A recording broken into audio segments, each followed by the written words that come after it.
Welcome to my channel லதாவின் நீதி கதைகள். ஒரு நாள் ஒரு காட்டுக்குள்ளே ஒரு புலி நடந்து போயிட்டு இருந்தது. அப்போது ஒரு கழுதை புல்லை மேய்ஞ்சிக்கிட்டு இருந்தது.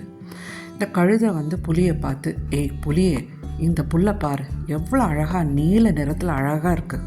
அதுக்கு புலி, என்ன நீல நிறத்தில் இருக்கா? புல் பச்சை நிறத்துலலாம் இருக்குது, இது கூட உனக்கு தெரியல அப்படின்னு கத்துச்சு. கழுதை விடுற மாதிரி தெரியல. ரெண்டு பேரும் பயங்கரமாக வாதாடிட்டு இருந்தாங்க.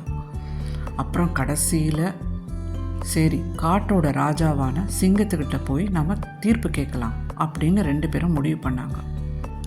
சிங்கம் எல்லாத்தையும் கேட்டுட்டு, புலியே, நீ ஒரு வாரத்துக்கு பேசவே கூடாது, அதுதான் உனக்கு நான் கொடுக்குற தண்டனை அப்படின்னு சொல்லிச்சு. கழுதை அதை கேட்டுட்டு ரொம்ப சந்தோஷமாக போயிடுச்சு. புலிக்கு பயங்கர கோபம். ராஜா, நான் சொன்னது தானே சரி, அப்புறம் ஏன் எனக்கு தண்டனை கொடுத்தீங்க அப்படின்னு கேட்டுச்சு.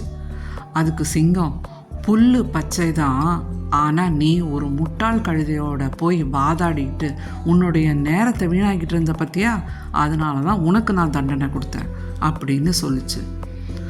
அப்போ தான் புலிக்கு உண்மை தெரிஞ்சுது. அப்புறம் நிம்மதியாக போயிடுச்சு. இந்த கதையிலேருந்து நமக்கு என்ன தெரியுது?